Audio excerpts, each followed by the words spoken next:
Bien le bonjour les grimpeurs et les grimpeuses et bonne année à toutes et à tous. On se retrouve dans une nouvelle vidéo, la première de l'année, dans laquelle je vais vous expliquer comment progresser en escalade en fonction de vos capacités. Cette vidéo est destinée à tout le monde, quel que soit ton niveau, ton expérience, ta morphologie ou ta musculature. Et le but est vraiment qu'à la fin de cette vidéo, tu saches quoi faire pour t'améliorer en escalade. On rentre maintenant dans le vif du sujet, c'est parti! Alors, tout d'abord, on va voir la base de la base et on va partir d'un postulat très simple. Dites-moi en commentaire si je me trompe ou pas, mais c'est qu'un grimpeur, il a toujours une bonne excuse pour se justifier quand il n'arrive pas à faire un bloc.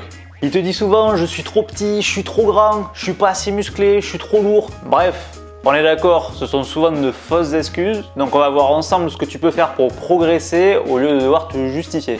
On va tout d'abord définir qu'est-ce qui définit un bon grimpeur. Un bon grimpeur, c'est quelqu'un qui a de la technique, de la force, de la souplesse, qui a un bon rapport poids-puissance, qui a de l'expérience et un bon mental. Ça fait pas mal de choses, mais c'est des éléments très importants qui font un bon grimpeur. Parmi tout ça, il y a des choses que tu peux changer et d'autres que tu ne peux pas changer. Comme par exemple ton âge, ta taille, ton sexe, ta masse osseuse, etc. Et il y a à côté de ça des choses que tu peux modifier. Donc on va parler de technique, force, souplesse, mental et d'expérience. Donc concrètement, si tu es un grimpeur débutant et que tu souhaites progresser, tu vas devoir grimper. Et c'est tout. Ça peut paraître évident, mais c'est la meilleure solution pour progresser en escalade quand on débute. Ça va te permettre de développer de nouvelles compétences en escalade, de mémoriser de nouveaux mouvements, d'apprendre de nouvelles techniques de grimpe, connaître de nouvelles préhensions de prise et renforcer ton corps de façon globale.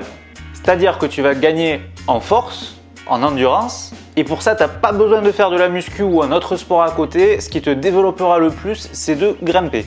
Plus tu grimpes, plus tu auras un historique de blocs ou de voies réalisées. Ça va aussi augmenter ta confiance en toi. Tu vas être plus serein avant de te lancer dans un bloc et ça ne sera que bénéfique. Maintenant, on va passer à des conseils valables pour tout le monde, tout grimpeur, quel que soit le niveau. Mais avant ça, petite pause dans cette vidéo pour te dire de t'abonner à ma chaîne YouTube et d'activer les notifications. Comme ça, tu seras directement au courant dès que je sors une vidéo pour t'aider à progresser.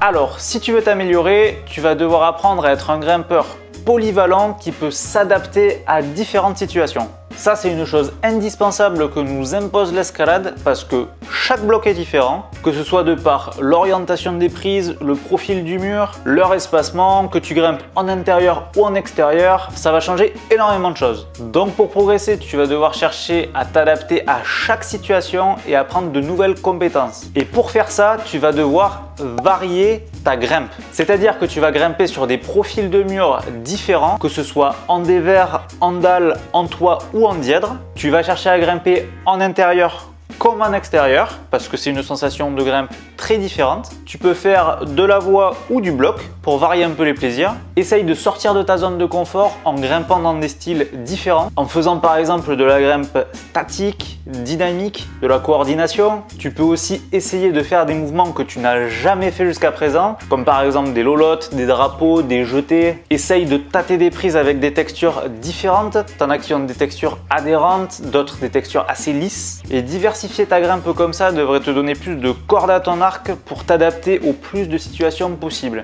Tu vas aussi chercher à grimper intelligemment. Je m'explique. Tout le monde a des points forts et des points faibles en escalade. Oui, même toi derrière ton écran, tu as des points forts, ne te sous-estime pas. Du coup, qu'est-ce que vous allez faire? Vous allez chercher à les travailler, mais les travailler comment? Ben en fait, c'est exactement comme à l'école. Tu as des matières où tu es fort qui te demandent peu de travail et tu as des matières où tu es en galère qui te demandent énormément de travail. Ou très peu, ça dépend de ta façon de travailler. Et comme à l'école, si tu veux augmenter ta moyenne, qu'est-ce que tu fais? Ben soit tu travailles un petit peu plus tes matières où tu es déjà fort, mais bon, tu vas avoir un petit delta de progression, alors que si tu travailles tes points faibles, tu as beaucoup plus de marge de progression et ta moyenne va augmenter de façon beaucoup plus significative. Bien sûr, on parle pas de coefficients, etc. Et bien en fait, c'est exactement la même chose en escalade. Tu vas donc chercher à travailler tes points faibles plutôt que d'accentuer tes points forts. Il faut aussi que tu saches qu'une grosse partie de l'escalade se passe dans la tête. Tu vas donc essayer d'améliorer ton mental et pour ça, tu dois te projeter et visualiser le mouvement que tu dois faire pour y arriver. Tu dois avoir confiance en toi et t'engager dans ton mouvement. D'ailleurs, ce sont des conseils qui sont valables dans le sport comme dans la vie de façon générale. Si tu crois en ce que tu entreprends, généralement, tu as de fortes chances de réussite. Pense positif. N'aie pas peur de l'échec et du regard des autres. Enlève ta peur et tes pensées négatives. Ça te permettra d'être dans de meilleures conditions pour grimper proprement et sereinement. Tes performances augmenteront et n'oublie pas qu'un grimpeur détendu, qui prend du plaisir et qui s'amuse, est toujours plus performant qu'un grimpeur stressé qui se met une pression monumentale. Ce que tu peux faire aussi qui est très important, c'est observer. Pour comprendre comment faire un bloc, tu vas devoir l'analyser, le visualiser, tu vas devoir comprendre ses pièges, visualiser les mouvements et essayer de les mettre en pratique. Donc pour t'aider dans tout ça, je te conseille de regarder les autres grimpeurs de la salle pour voir comment ils font pour grimper les blocs. Déchiffre leurs erreurs, regarde ce qu'ils font bien, ce qu'ils font pas bien et adapte leur méthode à la tienne pour essayer de réaliser ce bloc. N'hésite pas à encourager les autres grimpeurs, ça donne de la force et c'est bénéfique pour eux comme pour toi. Tu peux discuter avec eux pour partager les méthodes ou discuter même avec des grimpeurs plus expérimentés pour qu'ils puissent te conseiller sur certains blocs. Regarde des vidéos d'escalade pour voir comment les gens font pour grimper et analyse les méthodes pour essayer de les reproduire. Ce que tu peux faire aussi, c'est te filmer pour mieux te rendre compte de la façon dont tu grimpes et analyser ce que tu fais bien et ce que tu fais moins bien. Autre point important que le grimpeur va chercher à améliorer, c'est son rapport poids-puissance. Alors la puissance, qu'est-ce que c'est? C'est là où je vais pouvoir enfin caler quelques petites notions que j'ai apprises en école d'ingénieur. La puissance, c'est juste la force fois la vitesse. Donc c'est la force maximale que tu vas être capable de déployer sur un court instant. Donc pour améliorer ton rapport poids-puissance, il n'y a pas grand chose, il y a la puissance et le poids. Donc pour l'augmenter, si tu travailles la force et l'explosivité, c'est bien, mais ça, je t'avoue que c'est réservé plus pour les grimpeurs aguerris parce que si tu es débutant, tu risques juste de te blesser. Pour la majorité d'entre nous, on va essayer d'optimiser notre poids et ça passe par l'alimentation. Alors attention, c'est un vrai sujet de fond qui est très controversé dans le monde de l'escalade. Si vous voulez, je vous ferai d'ailleurs une petite vidéo dédiée à ce sujet. Bien sûr, je ne vous dis pas du tout de faire des régimes, de ne rien manger, de devenir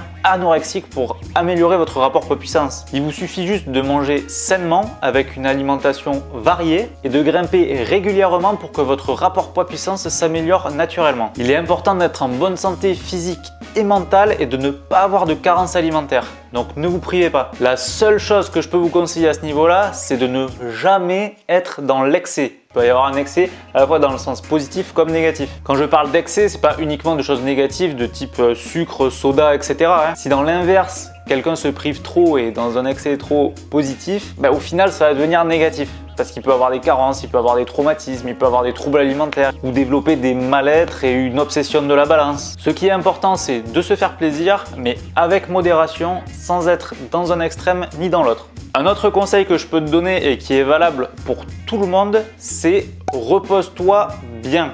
On a tous un rythme de vie différent.